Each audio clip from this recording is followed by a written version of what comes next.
Hugginfield Loch. They've been shouting for a pish since the bus left. 6 pints and a number of cans fills bladders to a dangerous level, and the freight of violence clenches fists. We pull up behind another bus, a Union flag on its window saying they are loyal to something or somewhere that will never be loyal back. The adults tell us to stay on the bus. The younger ones grab the necks of beer bottles in fear, fronting as bravado. We press our faces on the windows, wanting to get a glimpse of something we shouldn't see. On the steamed up glass, we write CFC, Paul McStay, IRA, as we didn't know any better, waiting on being told the coast is clear. As the shouts of F the Pope and F the Queen stop, and the threats to brick buses pass, long-haired men in double denim and boys in scarves walk back. Stains on jeans, scrapes on heads, cuts on knuckles, blackened eyes, bladders emptied, testosterone topped up.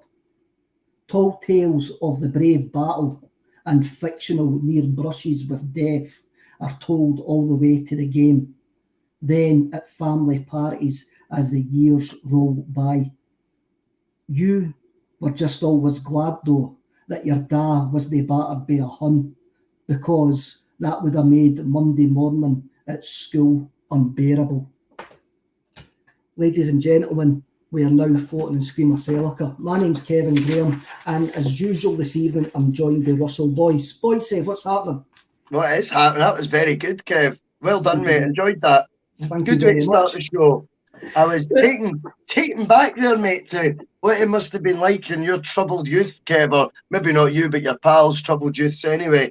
Look, it's a fictional recollection of this place called Hugginfield Loch in Steps, where when you used to travel from Stirling in the bus, they would stop there for a pee because there was toilets, and you would always meet Ranger supporting buses stopping at the same point.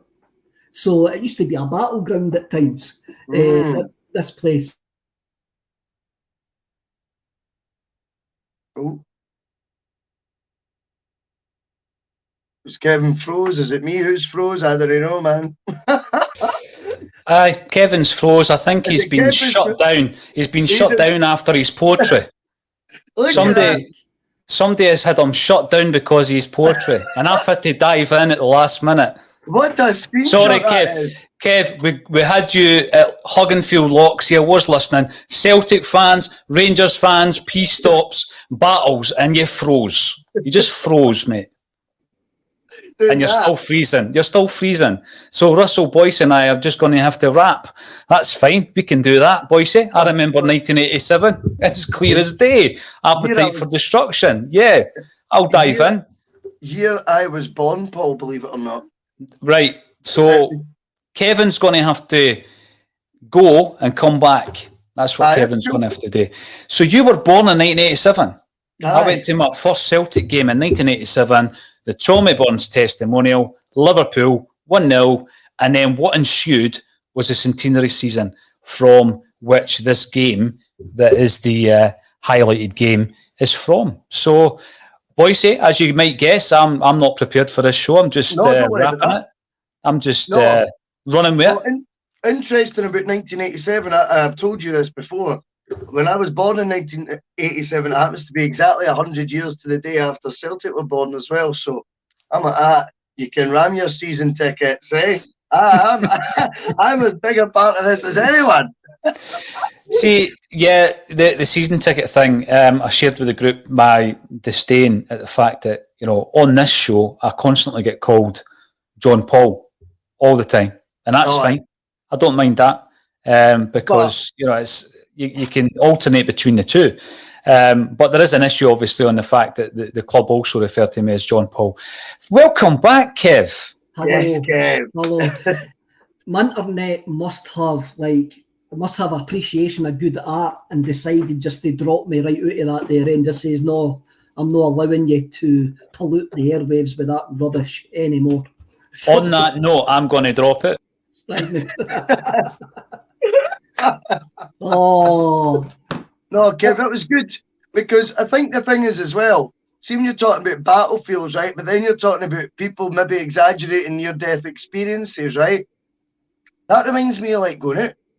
That always reminds me of like, see the boy, I'm not mentioning any names in case they're watching, right? But there would always be one who would be coming up to me and going, oh, you need to help us out in the car park. I'm like the same size I am now. Do you know what I mean? I'm like, but of course I'm like, well, I've had 3 VK Tropicals tonight. I'm feeling a bit lively. So you would end up, me and my mate would end up walking home like arm in arm, limping, right? Next day, he was nowhere to be seen, the guy that called us out to help, right? He's nowhere to be seen. And the next day, he'd be in the pub going, oh, I banjoed him, man, eh? And do you remember when I hit him? And then I was lucky because I dodged that samurai sword. I'm like, it's me who's got like a black eye, me who's limping, and nothing's happened to you. I resonated with that lyric in the spoken word. That was class, mate. Aye, I mean, as I say, it's a fictional recollection that I've got a Hugginfield lock in my head. More than likely, that probably never happened. And Strange Love the Doctor comes in. I just live up the road for the Huggy, and he actually brings something back into my mind. Where is he here? I hear he is. I used to have a brilliant chippy and a paddle cruiser. I'm sure I can remember, like it had like pedalos as well. I'm sure it had pedalos in it when we used to, just outside Steps, next to Steps. Okay. You only see it now because they've built the bypass motorway, but you used to you used to actually have to drive past it all the time when you were going to Celtic Park, and I always wondered what had happened to it since you never go that way now. And I just thought it was a kind of good thing to start with. Well, maybe I really enjoyed it. Because it was based in the 1980s, probably the early 1980s, when it had double denim and stuff like that. I mean, I probably never saw a fight there, but there was always the expectations that there could be a fight at Hugginfield. Aye. There was always this. And you would always hear stories, as you say, they were all fictional stories. Oh, I dodged that guy with a sword, and that boy went to hit with a ball and a banjo. And you're going, oh, the rubbish, that never happened, mate. That's the whole thing. But that was the 80s going to watch football. I heard you saying to Paul before I disappeared that you were born in 1987. And on the same day as Celtic, Kev, were born 100 years before. Wow, there you go. So I thought you would like that one. But that's a bit obviously, once I was growing up, Kev, you know what I mean? I tried to bring a bit of style and panache to the parade, you know what I mean? I can't be fighting and all that when I'm going to watch the football. No. It's like a fashion show for me if I'm going to the football. 60,000 people there. I remember a guy said to me at Park, he goes, I think you're in the wrong movie, son. So I was wearing a velvet coat. I said, I've got my ticket, mate. Don't you worry about it. The missus at the time was killing herself. Sui comes in, double denim and samba, white t-shirt and a tash. That was the 80s. That is the 80s. Sui. You've hit it right on the head there. Actually, a couple of years ago, you actually noticed some of the younger dudes wearing like samba as like a sort of like retro trainer. Like my favourite trainers, mate. Do you like samba? Aye. Have you ever seen the white ones? But not like they've got to be the super sambas, the exact same style as the black ones, but you get a white version. You can get them with either black stripes, gold stripes, or red stripes. They've not got any suede in the front of them. It's still the big chunky leather front, but the white ones they're stunning. Oh, and nice. They're nice. It's just black sambas. They used to see, when I remember going to pubs in the late 80s and 90s and that, and all geezers had a pair of black sambas on. And it's just one of these things, eh? So the DeLorean Stoke this week has went past Hugginfield Lock, and we're outside Celtic Park, and it's the 29th of August 1987. you're not even born at this point, Russell. And this is my first Celtic Rangers game. My dad took me to this game because this was my first year at high school. And he says he would take me to a Celtic Rangers game when I went to high school. So this is my first game. The ticket was £3. That's how much the ticket was to get into the Celtic end that day. That is absolutely mind-boggling in itself. £3. You still got it? No, I haven't. Fair play to the Celtic wiki for reminding me it was £3. But I do remember it was green. I can remember the green ticket. I have to go to. I didn't keep stuff like that. I don't know. No, I'm not that. I've not, to be honest. I've not got a black box of memories either. Like, you know what I mean? But what was I going to say? The Celtic wiki, we definitely owe them a favour, like 100%. We do, definitely. They are the Bible for this show. Yes, at least we use it well, and we do credit them. Yeah, we do credit them where we use them. Now, this was Billy McNeil's first Glasgow derby since he returned as Celtic manager, and Pat Bonner was injured, so Alan McKnight was playing only his second competitive game for Celtic on this day. When you were watching, I mean, there's some great footage. I mean, I think the footage of this is absolutely brilliant because it shows you the full sports scene highlights. Instead of getting the 5 minutes you get now, you get 28 minutes of highlights, and that was on the game you would see on Sports Scene that night.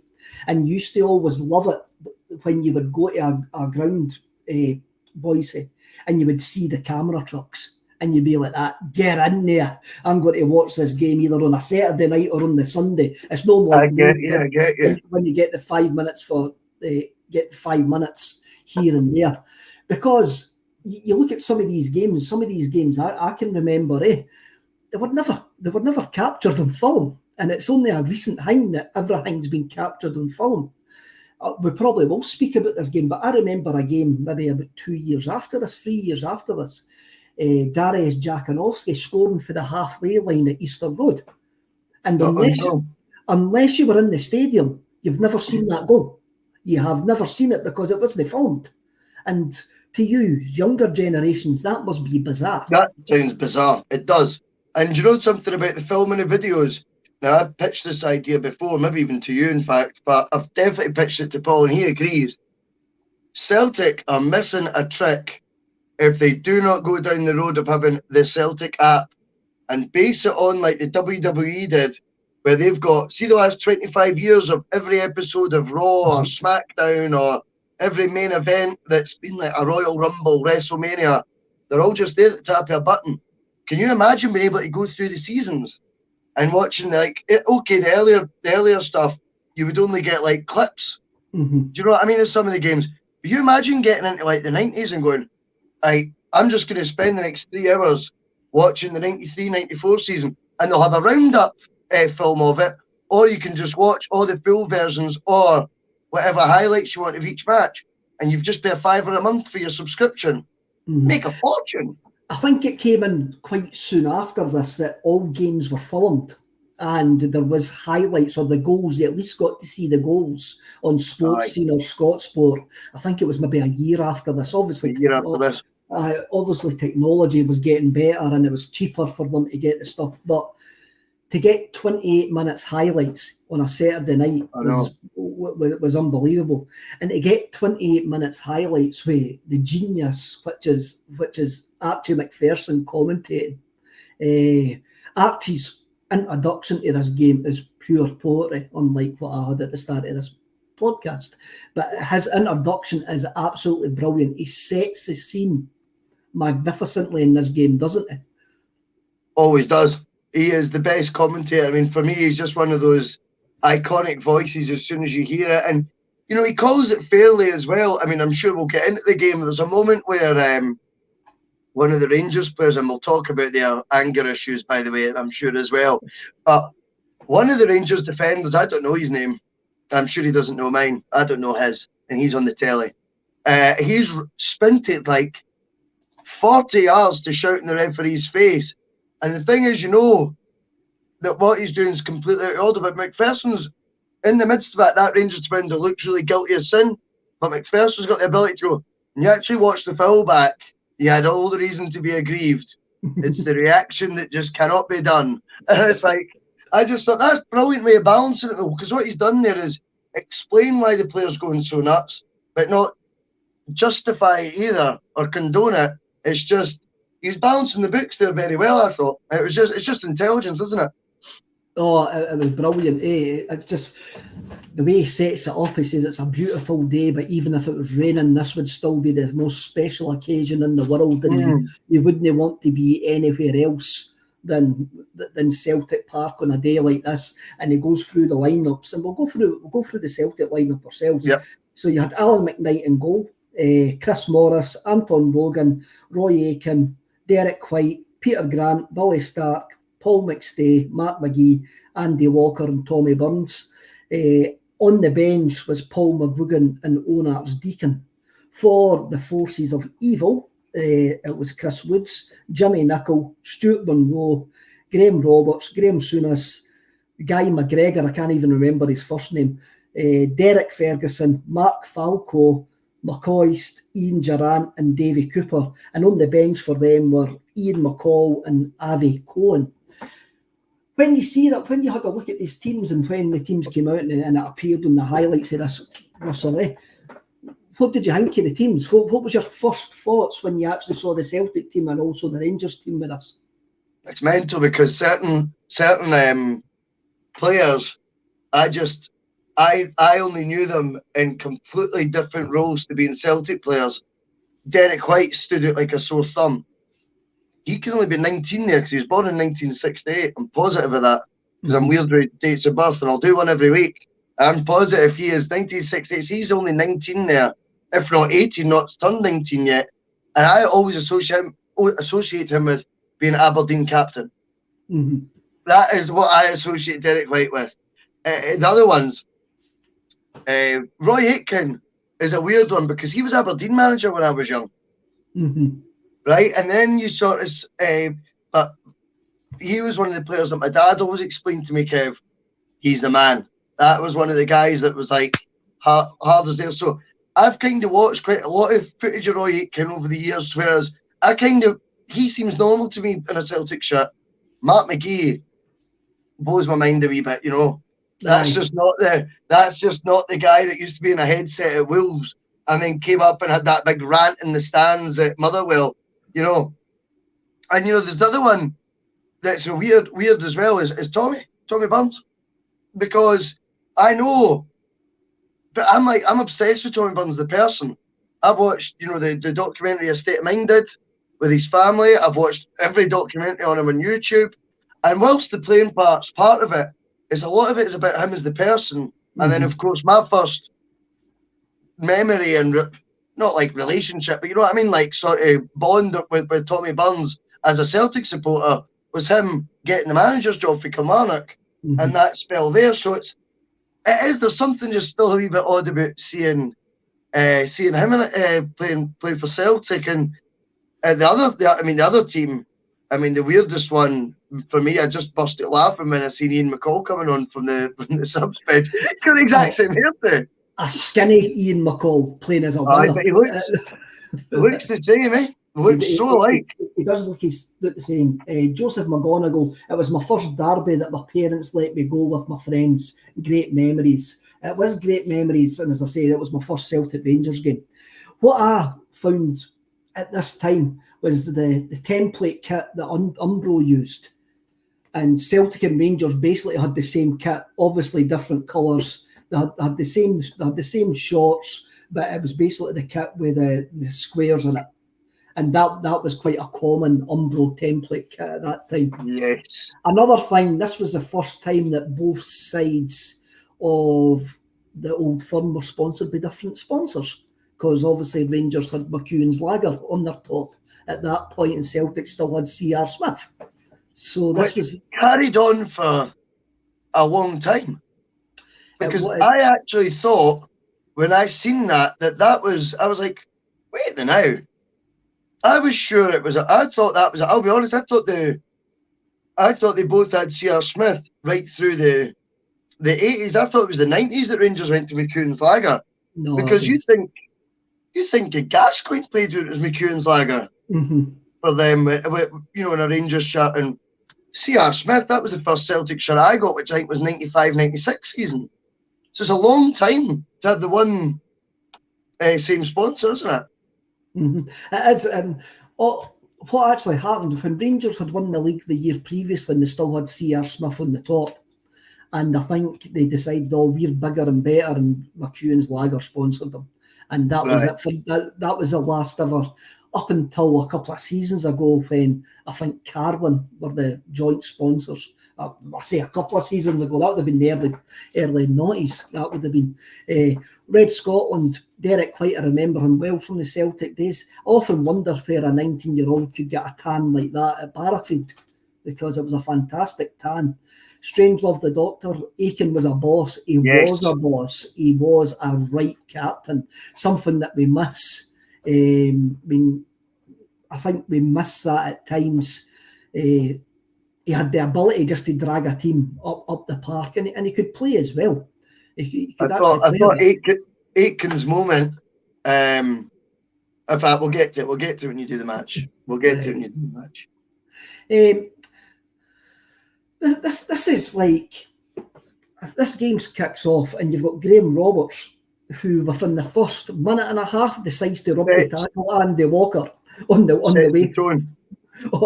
way through to goal. Nowadays it's a straight red card. You do not pass go. I mean, there's a long ball.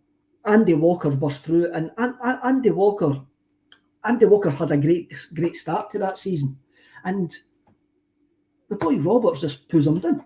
It's a rugby challenge. It's a horrible challenge, but as you say, it sets the absolute tone for this side and the absolute tone of the way Souness wanted Rangers to play. Yep, I couldn't agree more, Kev. I mean, we spoke about it before. I think me and Paul spoke about it on Screamacelica as well. The two sides of these teams, their ideologies on the pitch are so far removed from each other. If anyone wants to think this is just two big Scottish clubs that go toe to toe, there's a difference, and it's so patently obvious. And I'm actually, being a part of Screamacelica has really sort of helped me sort of get that message through, because your eyes don't lie. What you're watching is one team yet again bringing the ball down at every opportunity they can to play passes, pass, 1-2s, and then another team determined to boot you off the park. Now, I don't know if the only thing I could say is the games we don't exactly cover defeats. You know what I mean? We're not going to do it. Why would we do that? Exactly. So, I don't know. Whatever moments of great football they've had, I'm definitely not seeing them. But what I will say is, it's not the first example we've had of an early challenge going in by one of them. It's just ridiculous. And it completely sets the tone for a side that at times are determined just to try and win by blood and thunder and skullduggery and all that nonsense, you know what I mean? Whereas Celtic, maybe for their sins at times, always seem to want to win the Celtic way, and I like that.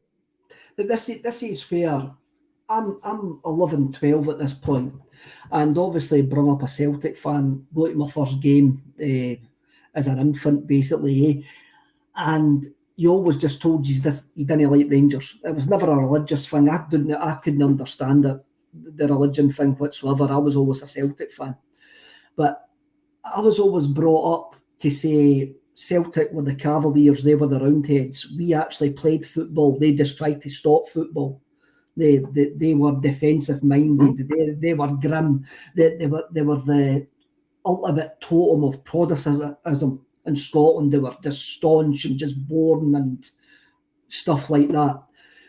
And when you get to now at this age, I'm getting into football in a big way. I'm actually recognising stuff. And when I saw this team, I hated them because they didn't play football the way I wanted to play football.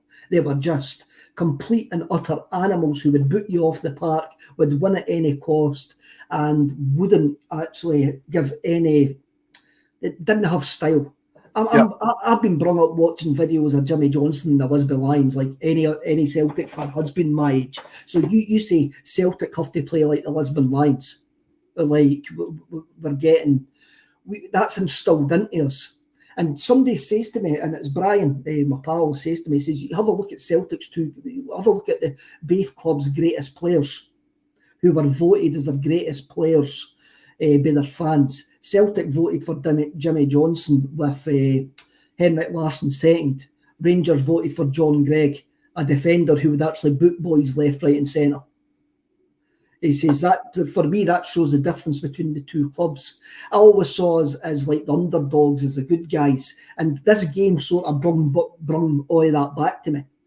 Seeing that in the flesh for the first time, basically, you've got guys like Monroe, Roberts, Souness, McGregor just booting guys left, right and centre, and us trying to play football round about us just summed up what Celtic v Rangers was. It wasn't Catholic and Protestant, it was just good versus evil, good football against guys who would win at all costs, and who ended up cheating for a number of years after that. But this is what this game... I saw your eyebrows got up there, mate. Obviously, I'm fishing, mate, fishing. I like it. So, this, watching the half hour of this again, actually just brought that back to me. I just brought it back. That was my main reason that I detested Rangers, was this didn't play football the way I would. They want to go and watch that. No, this is the second example in the last sort of 5 weeks we've covered a Glasgow derby, Old Firm game, whatever one, delete where appropriate. I'm past caring about people getting all, all that nonsense. Honestly, it's embarrassing. Who cares? But when you watch both the examples that I'm about to bring up here, it was unbelievable, their likeness from two different generations of teams. One's got like Davy Robertson and that at the back for Rangers. Same thing. Instantly, first 5 minutes, boom. It's obviously a message that's comes from the coaching staff, the management, funnily enough. Walter's the assistant there. And it comes for the photo of the Queen in the dressing room. She tells them to go out and kick folk.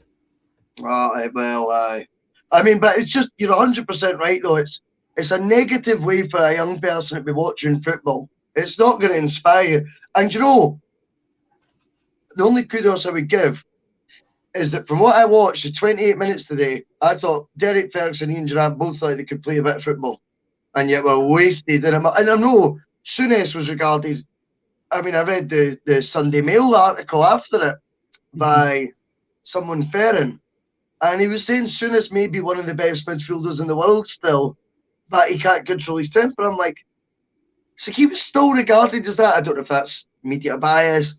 No, he was at that time still the He still was. So there you go.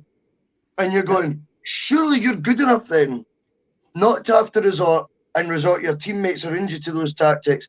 You looked every time Derek Ferguson got in the ball, he looked like he wanted to play football a bit.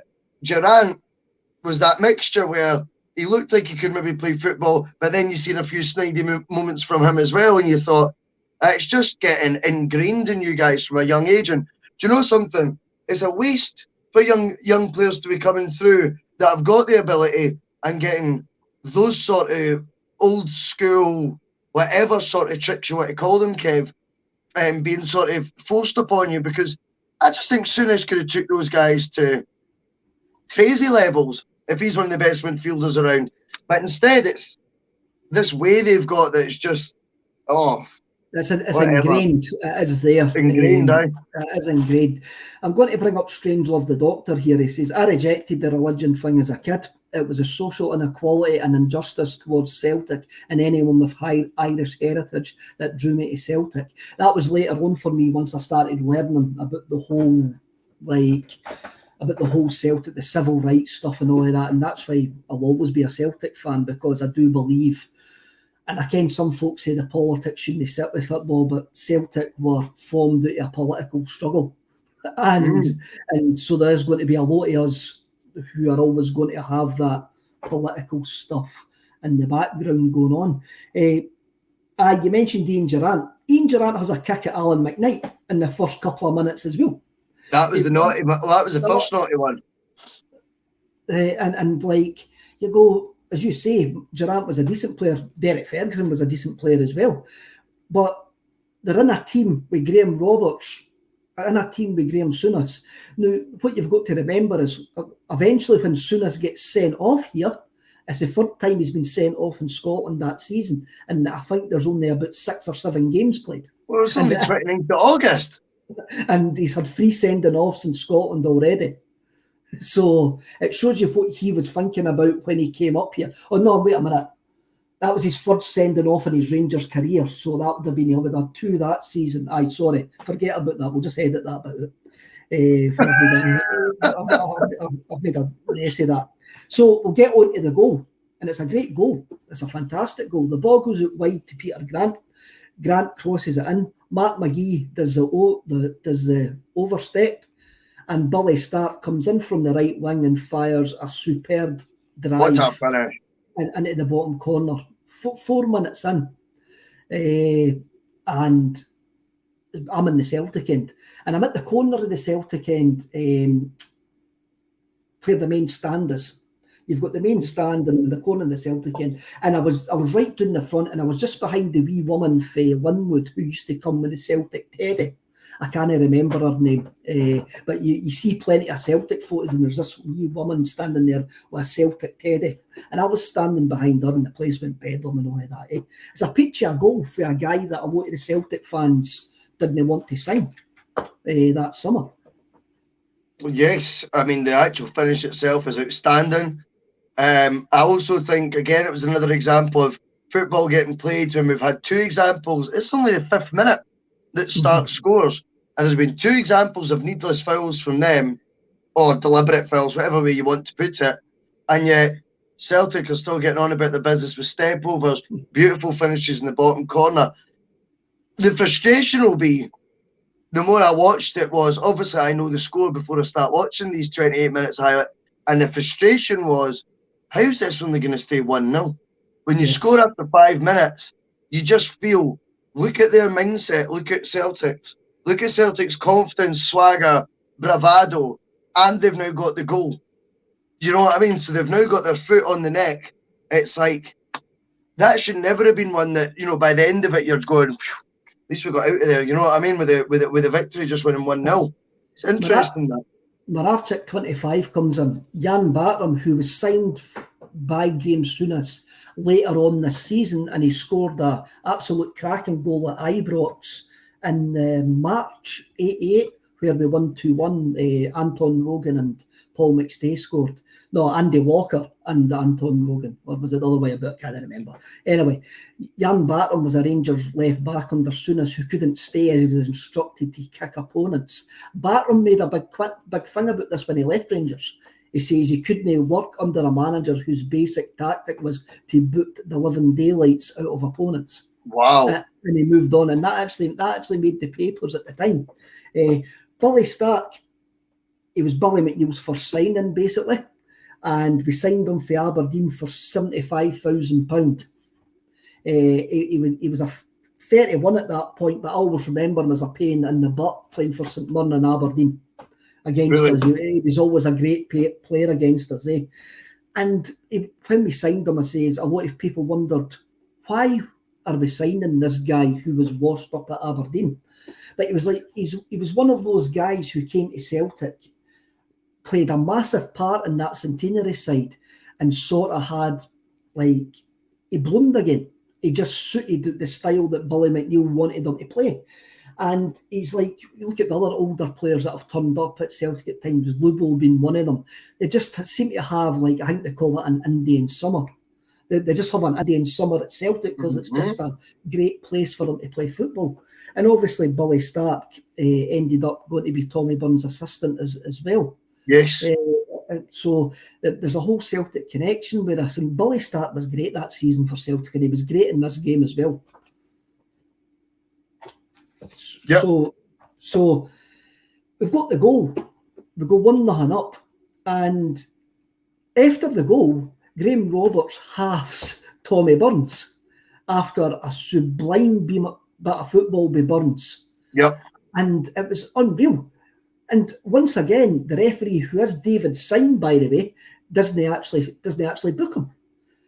Roberts absolutely halved Tommy Burns here. Twice. That's no twice. It's 2 red cards in the space of I think it's half an hour. And you're going, what's going on here? What is actually going on here? And Archie McPherson in the commentary is actually going, Rangers have lost the plot here. And he's actually admitting that he says Rangers are getting overrun. And you can actually see it. Peter Grant, Anton Rogan, Tommy Burns are playing 1-2s up and down the touchline. They're playing in they're playing in wee triangles. They're absolutely taking the mick, destroying them, playing football. And Rangers are just actually like booting us left, right, and centre. Well, this is the thing. This is where the strategy begins and ends. Do you know what I mean? And why they don't win the league this year? Because see, when you're going out to be aggressive from the get-go and you're getting instructed to just kick players, Kev, what do you do if that's not working? Kick harder. Kick harder. That's the problem, mate. See, once you actually wait up, you go, that's the problem. If you send folk out in a mindset of aggression, you know, tactics like that, then that will come you a cropper when, if that doesn't work, where do you go from there? You're going to ramp it up even further. And to be honest with you, the lack of discipline this early on, yes, it's compounded by the goal, but it kind of was no surprise at this stage in the game. Absolutely no surprise, because Roberts, this is what sets the tone, Kev. Not just what Roberts did, but what he got away with. Aye. That sets a tone. And see, when folks talk about conspiracies and all that nonsense, whatever, right, just call it as you see it. And if you think it's happening more times to Celtic or Celtic aren't getting the decisions, that doesn't make you a conspiracy theorist necessarily, because there's a body of evidence to go, look at the decisions they're getting away with there. Okay, you can't replicate that and make Roy Aitken do the same foul and see if the decision isn't given, but there'll be something similar, I'm sure, to back up these instances that occur. And what you've seen with Roberts was get away with 1, you let me away with 2, and we're a goal down. Mm-hmm. Edward Driver, Kev, Stark was a cultured footballer who was vastly underrated.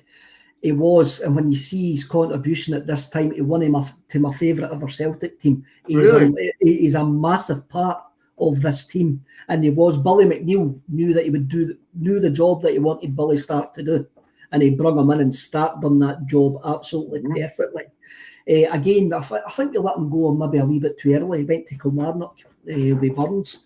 Him and Burns got on well, and you could see that they were both on the same football wavelength, him and Burns. They both were cultured players. They both wanted to play the game a certain way. We're 27 minutes into this game, Boise. We're 1-0 up. The Jungle were singing, "This is so effing easy," after 27 minutes at 1-0 up, because we're absolutely destroying them. Paul McStay and Tommy Burns are running the show in the middle of the park. Paul McStay's popping up at one corner, beating guys. He's popping up in the middle of the park, spraying passes. He's chasing back. He's winning balls. This is a McStay masterclass. When you see this first half, you see how good Paul McStay had absolutely everything in his locker. And basically, if you had a Paul McStay in the day's game, it would be frightening how much money he would be actually worth. He would be worth. That is a brilliant point. I mean, McStay was someone that I promise you was just drilled into me from the age of 6, 7 years old that he was the boy, he was the top player. And so when I'm watching these highlights back, as we've done over many shows, McStay's the one I keep an eye out for most. I kind of like that's the one I'm on the edge of my seat with as soon as he gets the ball. So I want to see if I want to kind of get to know him as a player. Do you know what I mean? As opposed to seeing great reels. When you get 30 minutes of highlights, I want to see moments where what he was just like on the ball in general. Do you know what I mean? Like just what he was at. And you watch his performance here, it's as you say, I'm like, that's number 8. Is that him again? That's him again. He is absolutely everywhere and just a class above, but he's playing in a team that is exuding confidence at this point. It was not just him. Aye, it was. This was his peak season.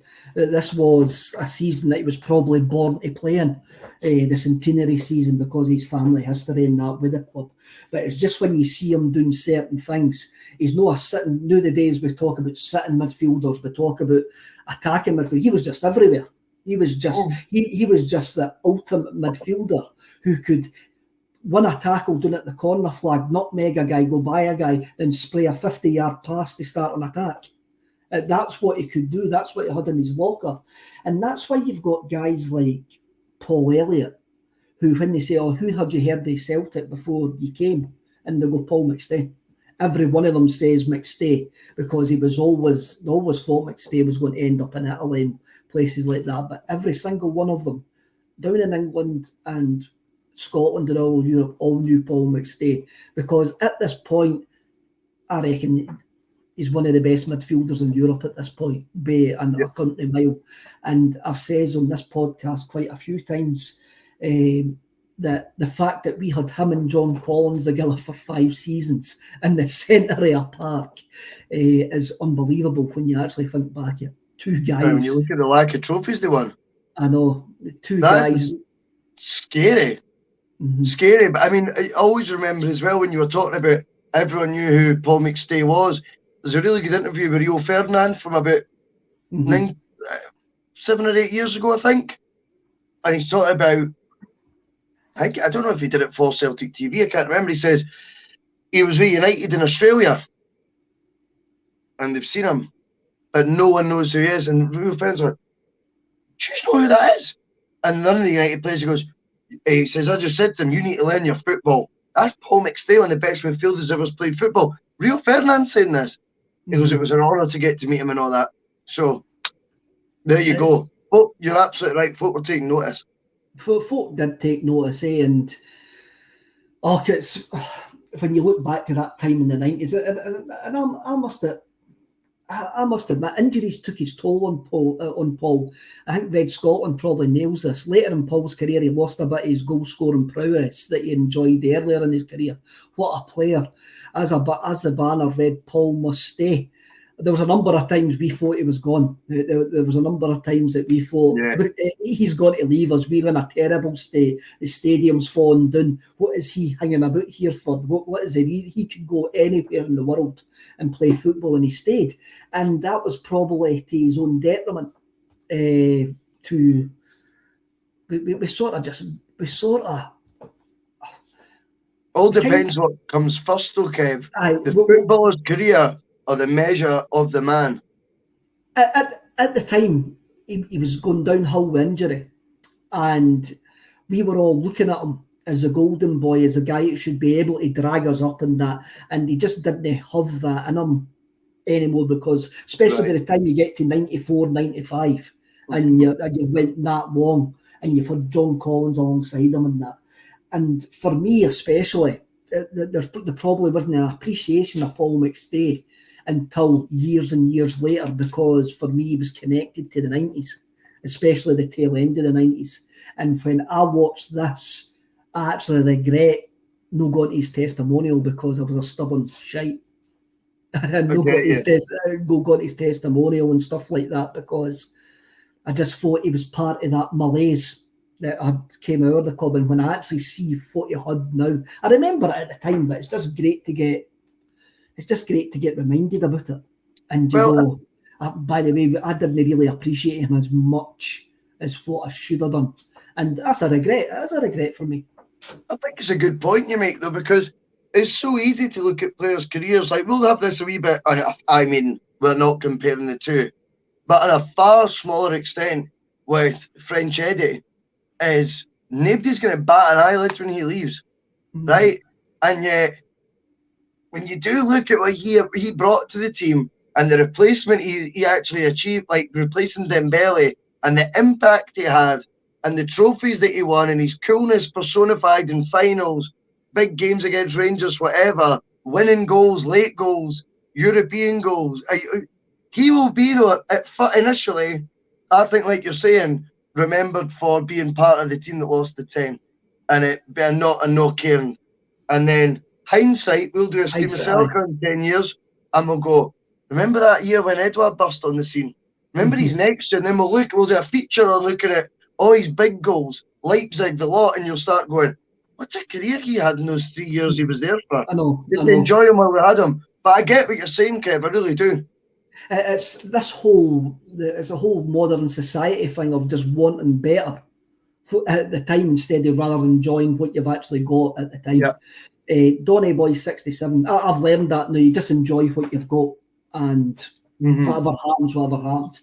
If boy band Grealish is worth 100 million, McStay then worth 150 million now, surely. I tell you, I'm not going to disagree with that. I'm not going to disagree with that.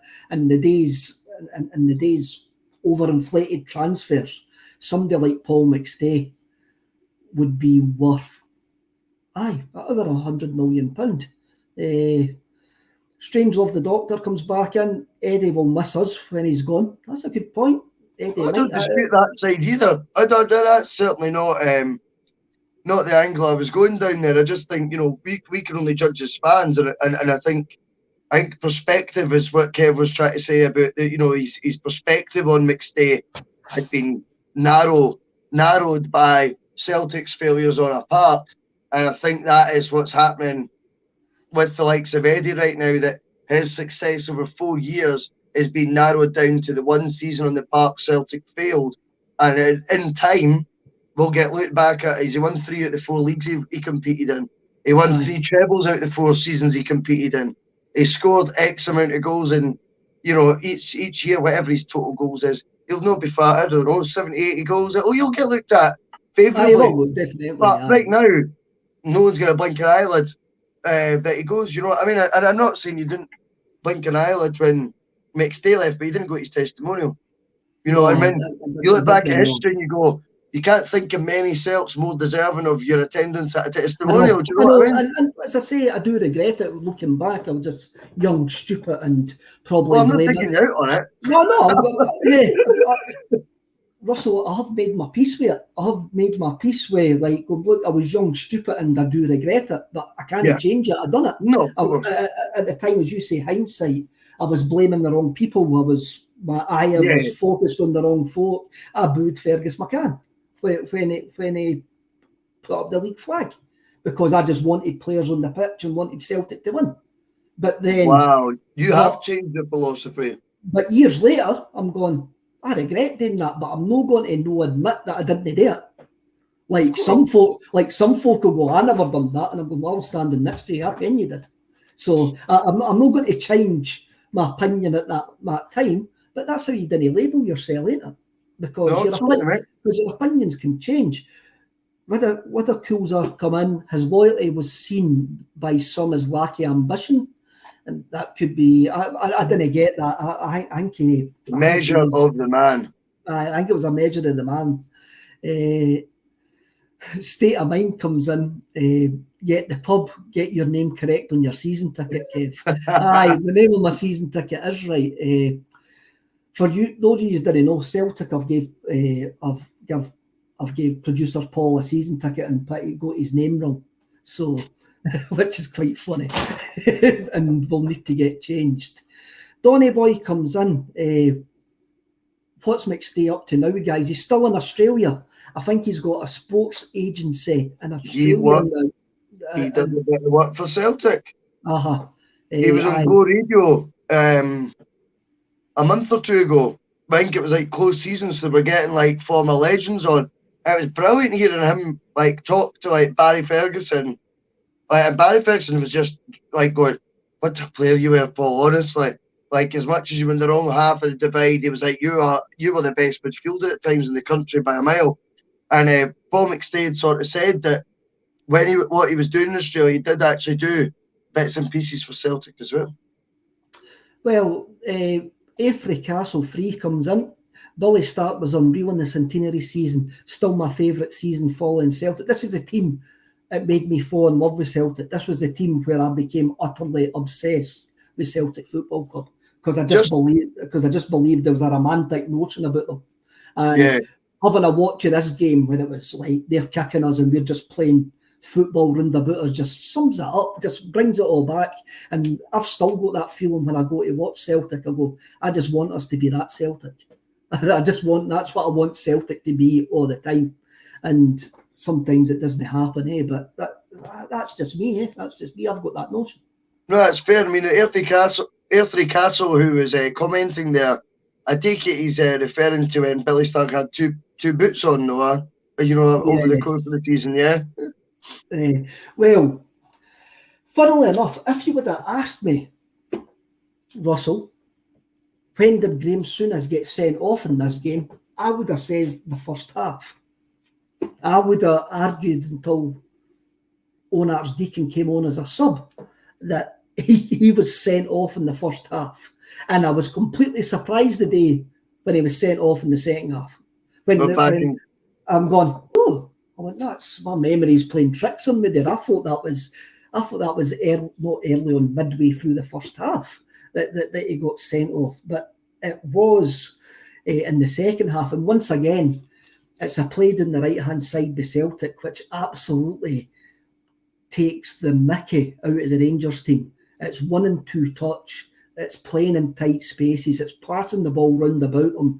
And let's just say Graham Souness just gets annoyed and horses Billy Stark up in the air with an absolute assault. It's not even thinking about the ball. He's done his, I don't know if he thought that he was going to get more leeway than other players were, because what he actually does after is the worst bit. He kids on, he's like, oh, sorry, I caught you there, and he's leaning over Stark, going, oh, sorry, you've seen him when he boot on. Mm-hmm. You've seen the ball get passed. You've started sliding at the moment you're seeing the ball getting passed because you're nowhere near it again, you're chasing shadows. At no point is he trying to even think about winning the football there. All he's trying to do is take Billy Stark out of a man with only one boot on and do it with 2 feet. And it is beyond reckless, but to have the audacity to go, oh, like that, the 2 hands up and bending over and tapping him on the back. I mean, that is arrogance that is just beyond belief, that you honestly think officials, etc., are going to genuinely fall for that nonsense? Or is that how arrogant they had become? Well, it's for how arrogant they had become, Russell, because after the tackle, Roy Aitken steams in, Chris Morris steams in, and they all steam in, and Graham Roberts steams in for the other side, so does Stuart Monroe, and there's a bit of a melee, and they're all proclaiming Souness's innocence. And you're going, there's no innocence whatsoever in this. He horsed a guy that was holding his bit in his hand in the air after running 7 yards to tackle him. The ball was well away when he actually put him in the air. That's what I'm saying. The ball was not there to be won. It was a straight sending off. And it's interesting, Billy Stark says years later that it was a booking, but I didn't think it was a sending off. He tried to break your leg, Billy. Surely you should just come out and say the boy's an animal. He should have got suspended for 20 games. It was a horrible, horrible challenge. Oh, it's a horror challenge, all right. But Roy Aitken, I wanted to touch on this because, again, one of the reasons I love this show so much is when I'm looking at some of these matches with like fresh city eyes, I don't know what Roy Aitken's reaction is, but it's the finger point and it's no. Like, no, that's just not happening. I thought it was wonderful to watch.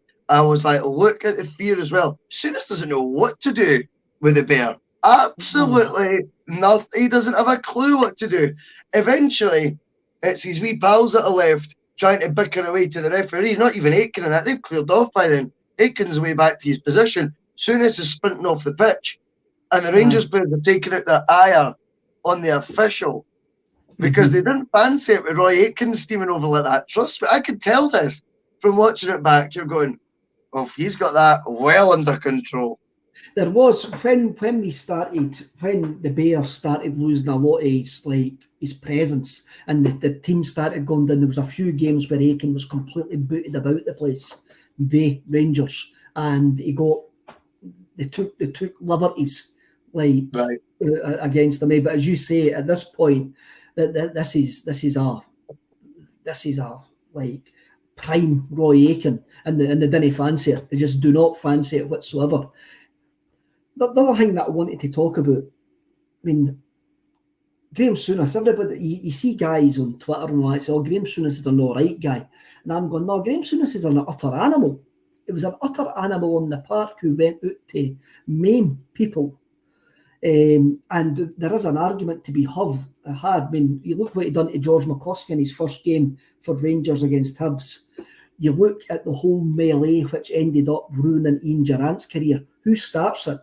Graham Souness starts it. Mm-hmm. And unfortunately, one of his players ended up on the wrong end of what was a career-ending challenge. Let's no beat about the bush here. It was a horrific challenge. But the whole stramash started off with Graham Souness having an equally horrendous challenge, which the player was lucky to get away. That the player was lucky to get away with, not being injured. And if you've got a guy like that in the team, you're only going to play one way. The other thing that I wanted to bring up was Davy Cooper in this game. And again, this could just be me, but when I was growing up, I had a lot of Rangers supporting friends, and they hated Davy Cooper. They says Davy Cooper was like a charlatan. He only played one game in 5. They never wanted to be Davy Cooper. They never wanted to. They never rated him. And I find it absolutely bizarre now that there seems to be a whole load of revisionism about Davy Cooper, and he's now held up as one of the greatest ever Rangers players. And I just keep on thinking back to the 80s and talking to people, and even in the 90s, he was never rated as a Rangers player. And I find that, and he took off in this game quite early because he was playing left back. We had him pinned back. But I'm wondering sometimes if do we do the same with players? Are we the same? Yes. Revisionism is something that is important in football, because revisionism doesn't necessarily need to mean. Oh, there's my telly randomly going on. Doesn't necessarily need to mean it's fake. Aye. Do you know what I mean? It's let me turn my telly off, Kev. That's doing my nothing. Maravchik 25 comes in here and he says Davy was a smashing lad, and I'm not slagging Davy Cooper here. I just remember the vitriol that you used to get for guys that I knew supported Rangers when he played for Rangers. I remember going to a game at Brockville when he went to Motherwell, and Falkirk against Motherwell. My pal Dan was a Falkirk fan, and Celtic won the playing that weekend, and I went to watch Falkirk against Motherwell, and Cooper was utterly superb for Motherwell that day. Absolutely ran riot that day at Brockville. And I often wonder, when I came out the ground that night, I went, he was a player. I went, he was a really decent player. But then I remember saying to my Rangers supporting pals after it, and they were going, nah, I never rated him. And I was weird. That's weird. Well, what I'm saying, I mean, I just think when we look back, you start to appreciate players for the type of player they were. See, when you're watching in the present moment, you're caring about winning.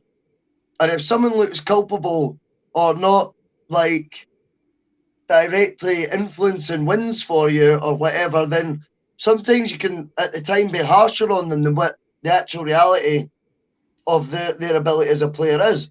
I mean, there's loads of examples where you look back, I think, at Celtic players and you think, do you know what? He was pretty good. I could think of, you look back at, I remember like Stefan Mai, I always thought, for example, I'm not saying he was great, by the way, but he coped in Martin O'Neill's team for the first sort of 3-4 months. And that takes you going back in time to see that, because you would always associate Mai with being red carded under Venglos or Barnes or whatever. Do you know what I mean? Mm-hmm.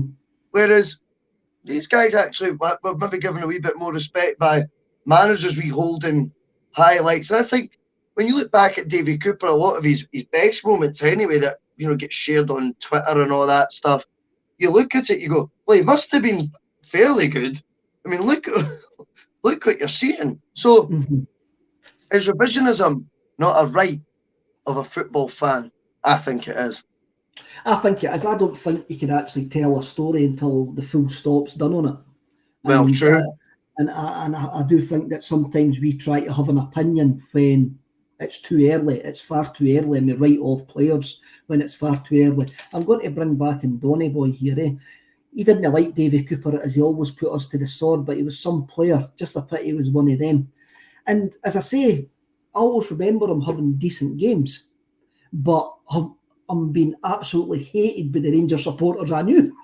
And it's something that's always stuck with me when I've seen like them praising Cooper and all of that, and with their banners and stuff like that. And I'm going, I don't know, is this just revisionism went wild? But then I go back to that day at Brockville when I saw him running riot for Motherwell against Falkirk, and going, he was a player that day. And absolutely, I walked out really impressed with him that day as well. He did die as well, though. Do you know what I mean? I think that does change things as well. I'm not saying they would not be carrying banners if he hadn't, passed away, sadly. You know what I mean? I think that sadly, I know. You've got to have that in the mix and go, he'd spent a lot of years at our club. We're going to raise a toast, raise a banner, whatever it is in his honour. That's got to come maybe you're probably right there. There's probably an element of that as well, which has caused a softening of opinions as the years have went as the years have went by about Davy Cooper. But this game, you wondered why it ended up with nothing. But when you watch the highlights, we played them off the park, but nothing really much happened. There was a couple of saves towards the end of the game by Chris Woods, but it was no as if we peppered our shots with. It's not as if we peppered our shots with goal. Peppered their goal with shots. There was one chance headed over the bar. I think it was a fresh-faced Andy Walker. I think we hit the bar. Oh no, a Rangers defender heads it onto his own bar. It's Ian McCall. Ian McCall, is it? It's Ian McCall, yes. And then, is it Andy Walker who headers it over from... It's Andy Walker that headers it over, aye. No, that was probably the gilt-edged one. But Andy Walker, by the way, his movement and all that, when you look back at the game, when you're watching the highlights, he looked excellent. But he generally looked a real threat. He looked like he was causing them problems. And he looked awfully young. Oh, he was a young player at that site at that time, and whatever your opinion of Andy Walker is now, he is a massive Celtic fan. He still is a massive Celtic fan. He comes from a Celtic family. And that move to Celtic was an absolute dream for him. An absolute dream. Sure. And he was a major part of this Centenary team. He had a great season. This season, I think he scored 30 odd goals. He had a sort of iconic celebration. The hand up and like. But as you say, he was a young laddie at the time. I can't remember his age, but I'm sure he was maybe 22 there, 23. But he was fantastic this season, and it sometimes pains me to see some of the abuse that he actually gets now, especially from a lot of the younger generation that never remember him playing for Celtic. Yes. Especially during that season. But again, I'll admit, I'll look at that team through completely green-tinted specs. And I do find it hard when I see Andy Walker saying some things that make sure that he gets invited back onto Sky and stuff like that. But everybody's got to earn their penny. True. Everybody's got to earn their crust. So fair, how you do it is how you do it.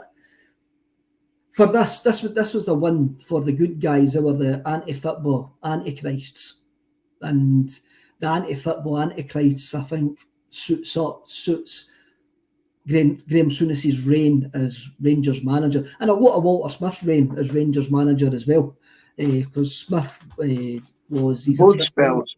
Both spells, and it's one of the reasons that if Rangers were outside my back garden now, battering the ball off my window, I wouldn't actually go out and see what was going on, because I've got it ingrained in my memory that they play horrible football. That's it. And that's the way it was. I always supported the good guys. I would rather go out playing decent football than cheating and trying to do everything to win. You got any other thoughts about that? Any other thoughts about the game? No, I mean, I just thought it was good to see. The only thing I was going to bring up was that it could be me. I know, obviously, we've spoken Aitken and Stark, who would have been older. But the other names that we've mentioned, it strikes me as an extremely young Celtic side. That's why Bully Stark came in. That's why Bully You need that balance. That's why Bully McNeil brought in Bully Stark to actually add that sort of experience. When you look at Chris Morris arrived up from Sheffield Wednesday, not really having a clue what Celtic was all about before the season's out.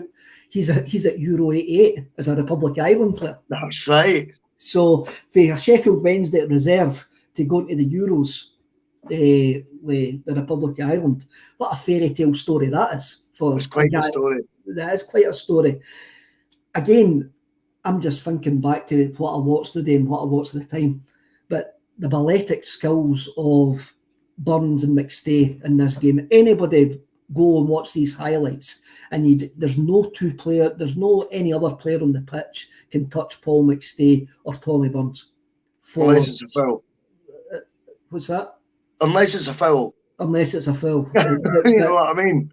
At this point, you can actually see the Rangers players having a look at McStay and Burns going, I wish they had used on my side, because they were just such fantastic footballers, and a lot of time that is forgotten. It was a great day, my first Celtic Rangers game. Happy memories. Happy memories of that. The other thing that we've got to actually mention now, there was 80,000 Rangers fans there that day. 18,000 Rangers fans. Wow. That's mad. Now each team gets 800. That shows you how things have changed. Yeah, I mean, I don't like that, to be honest. I think that's petty. The 800. I mean, 18,000 does seem a lot. Why not? I mean, they've got the whole terracing behind the goal and the front bit in the main stand. So I think it was 18,500 tickets they used to get. And that was at 60,000. I think it was 6,800 was the crowd.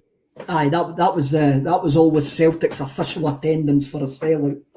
60,800, yes. What are you suggesting, Kev? I'm not suggesting anything. It just seemed to be a good figure for them to actually say all the time, as they were loading bags full of cash. I thought you were saying something else. and Vauxhall Vivas and scurrying off down the Gallagate with them. Right. May as well move on to music. And we're going to do an album this week because we've got some metalheads on the show. And I was wondering what album was probably classed as a heavy album that really influenced me. And so we're going to go back to an album released on the 21st of July, 1987. And it's Guns N' Roses' Appetite for Destruction. And this was a pleasure listening to this over the last 2 days again. An absolute pleasure. I remember getting the album and I had a denim jacket and I had a Run DMC patch on that side and I had a Guns N' Roses patch on that side. Oh, nice. The front cover of this album was everywhere in 88 and 89. Because what you've really got to remember is this album, even though it was released in 87, didn't become big to 88. Yes, the low-key introduction it had, eh?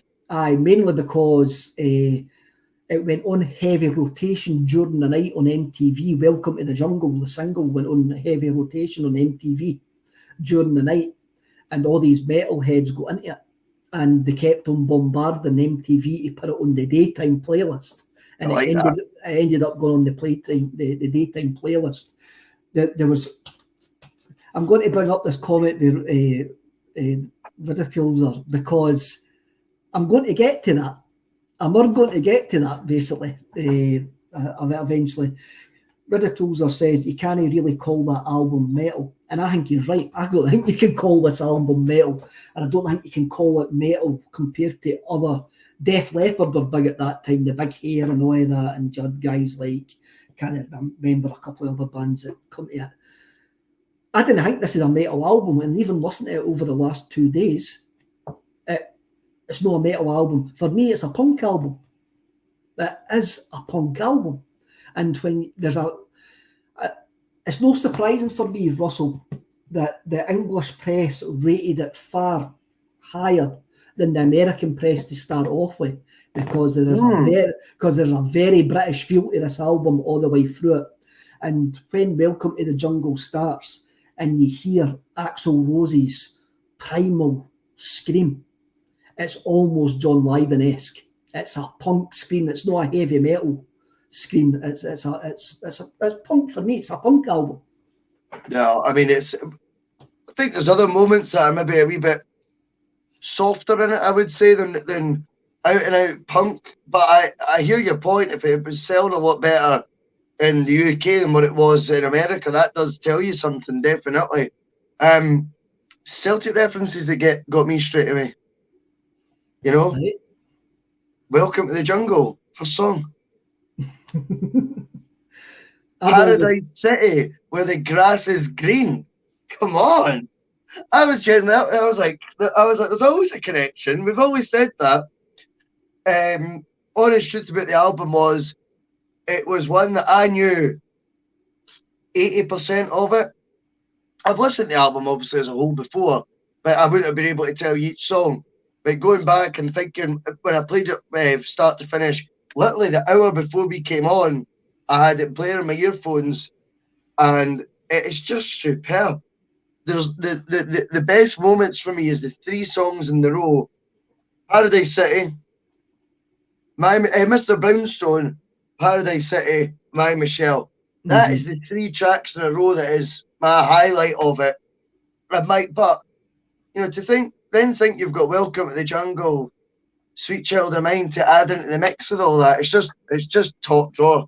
I'm a lyrics man though, and as good as his voice is, you would really need to listen to those songs a good few times to pick up, I felt, a lot of the lyrics in some of the songs, if I'm being honest. Definitely. There's a lot of... Look, Axl Rose is probably not the most easiest person to get on with, and I think that's been proved over the number of years. Even the formation of Guns N' Roses came from 2 LA bands, one called LA Guns and one called Hollywood Rose. So the two, and that's how they got the name, like Guns N' Roses, after these 2 bands split up. And well, you just have to have a look at the final song on it, Rocket Queen. The noises of the lady moaning, and this was Axl Rose having a liaison with the drummer's girlfriend in the vocal booth. Right. So he wasn't a particularly nice guy.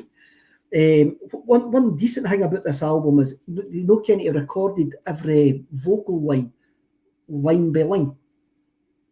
So he would do one line, then do it again, do it again, then go down it. So every line sung on that album, he's done it singly. So is that because of the style of singing? Maybe. That could well be. Because it's a hard style to sing, isn't it? Mm-hmm. And if you're trying to go relentlessly recording an album, and you're doing 3, 4 takes of that song, and as the song's building, your key's changing as such, but already in this abnormal voice that he's got. I like it, by the way. Mm-hmm. But I wonder if that line by line thing is because of the strain it would be putting to actually be able to sing it. It'll be interesting if any of the viewers watching actually have any insight on that. I did not know that. What I read, it was down to perfectionism. that he just wanted to make sure it was perfect.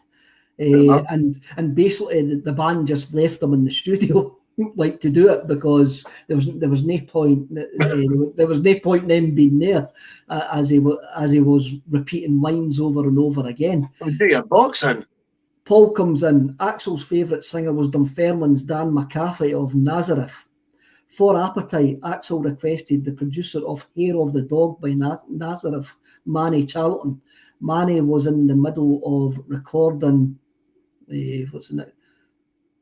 Cinema with Nazareth, so it didn't happen. So there you go. Strange of the Doctor came back in earlier on, and he says that Slash, the guitarist, grew up in the UK. So I didn't ken that. So that would bring up how the album sounds extremely British influence to me, rather than I did not know that either. Rather than like Motley Crue influence, because they seem to go well. They seem to that late 80s LA scene. They seem to have been lobbed in with the Motley Crue and stuff like all that hair rock and that. And I'm going, nah, they didn't sound nothing like Motley Crue or AC/DC. All these bands are meant to sound like. They actually sound like a British punk band, but they look American. For me, it's a fantastic. It's a fantastic album. It still is a fantastic album. And we were talking about revisionism. Again, the American press revised this album when it started selling millions and millions of copies. Those says it was absolutely brilliant.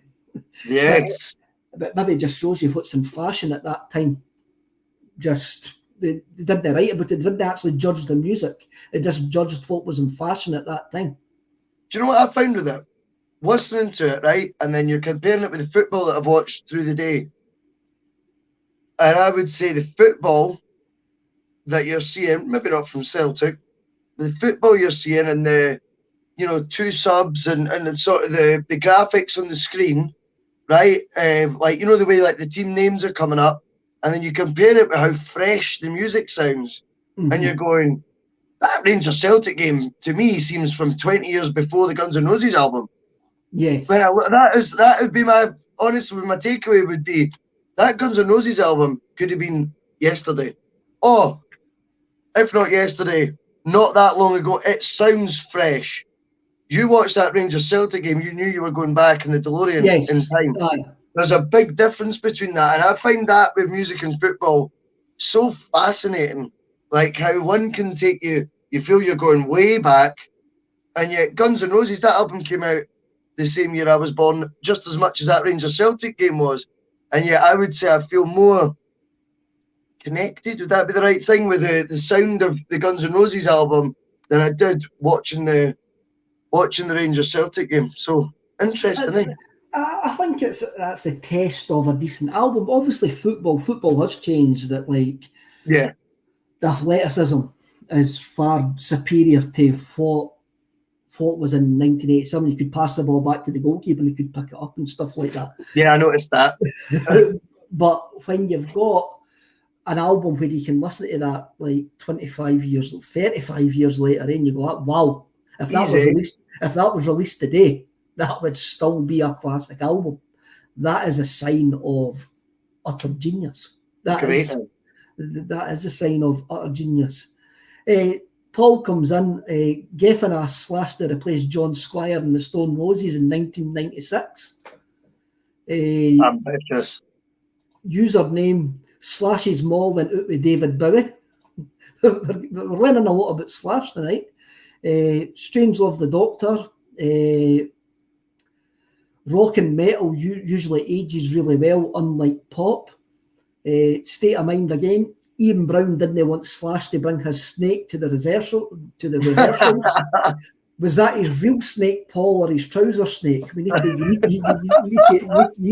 need to verify that for us. What I remember, like after this Guns N' Roses stuff, this Guns N' Roses album was everywhere, and they were like rock and rollers. They were on the front pages of they were on the front pages of the tabloids and stuff like that, because they just loved life, like a rock and roll cliche, basically. And I always remember by the time they get to November Rain, which I actually found out today, November Rain was recorded for this session as well, for Appetite for Destruction. Mm-hmm. And I always remember the video for November Rain, and you're sitting watching it on the chart show on a Saturday morning. You'll never remember the chart show. I do remember the chart show on a Saturday morning. You do remember the chart show. I used to watch it at my grand's on a Saturday morning. Saturday, the set of headphones. Uh-huh. That was the wee logo. So you're sitting there watching this, and you've got November Rain by Guns N' Roses, and you've got Axl in the church in the middle of nowhere playing the piano, and his girlfriend getting shot in that, and the video was so overblown, and there's helicopters and stuff like that, and there's a bit in it where Slash just lobs his guitar across the desert, and I just went, he's leaving. He's just had enough of this overblown rubbish, and he's just went, I'm out of here. This is no for me. And he did leave soon afterwards, funnily enough. Yeah, he did. But I always picture that scene in the video where he just horses his Gibson, like as if to go, quite pathetic. I've had enough of this. This is just far too much for me. I'm going to watch that video now. As soon as this finishes, I'm going to have to fire that on. Oh, it's a good. It's like. The song's overblown, eh? It is overblown. They went a bit overblown after that, but I know the song. I know the video. I can picture Slash in the middle of like fields playing the guitar, but I can't think of the moment he throws it. He just throws it, man. It's quite pathetic, that. Eh? Wait, for me, this is a punk album, and as I say, it was great listening to it over the last couple of days. I had a wee look at the charts. Number one in the charts was Rick Astley, We're Never Going to Give You Up. Yeah, that was the longest serving number one of 1987. Mm-hmm. Was it? Aye. Mm. There was no other song was number one as many weeks as Rick Astley, Never Gonna Give You Up. The Pet Shop Boys were number two with Dusty Springfield, with a cover version of You Were Always on My Mind. I've got that Pet Shop Boys album. It's a cracking album. What do you mean with Dusty Springfield? They done You Were Always on My Mind. Or was it You Were Always on My Mind? They done a cover version with Dusty Springfield. The Pet Shop Boys. Is she in that? Because I like their version of You Were Always on My Mind. I like it. No, I think I've got that mixed up. I've got that. She was the one. You Were Always on My Mind. But it was a song. Well, she's on yours now. Aye, she's on mine now. New Order were at number 7 with True Faith. We've spoken about New Order quite a bit on this. In the album charts, and I forgot this, stain on modern humanity ever happened. Bruce Willis released an album called Return of the Bruno. And I did read about this. And this was absolute rubbish. This was absolute crap. But want to ken what really surprised me? What have I done to deserve this? That's it. Cheers, Paul. I just got them mixed up. Want to ken the Bruce Willis album? What really surprised me about the Bruce Willis album? It was released on Motown. Aye. Which everybody will remember his cover version of Under the Boardwalk, which was absolutely terrible. But Bruce Willis releasing an album on Motown.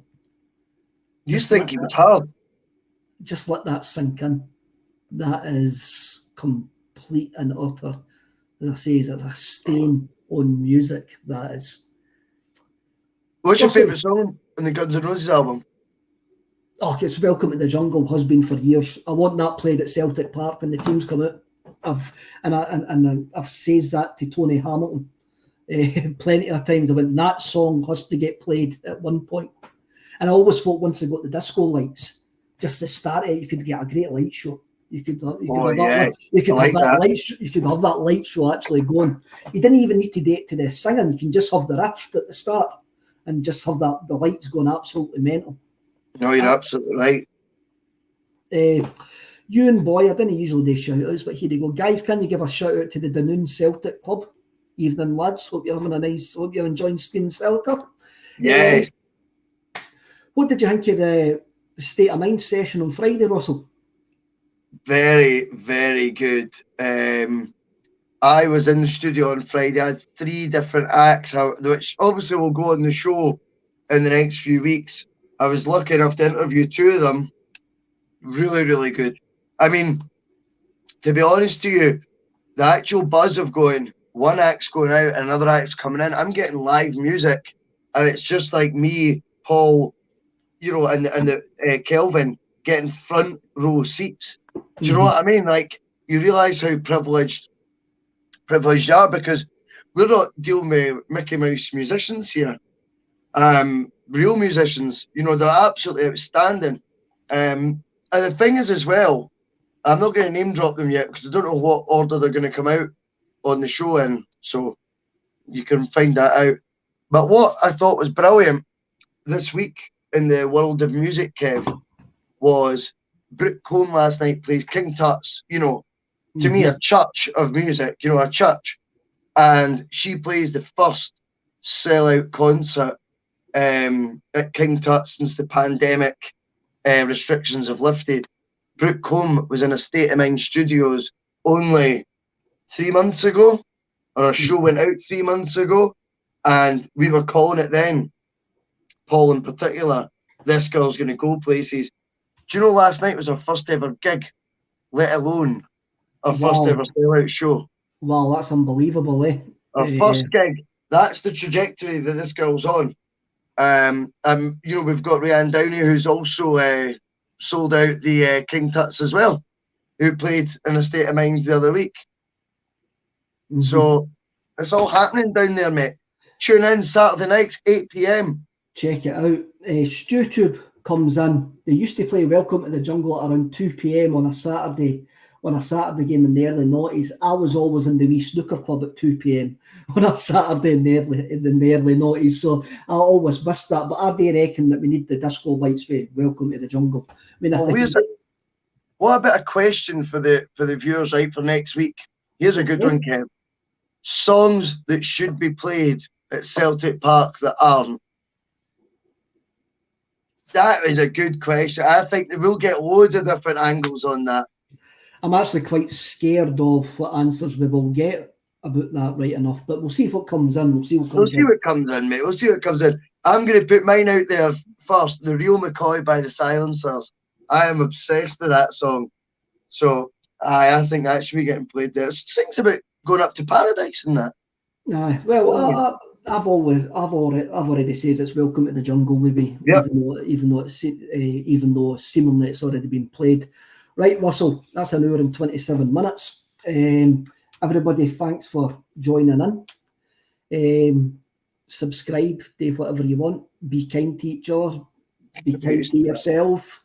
And we'll see you all later. Thank you very much. Cheers.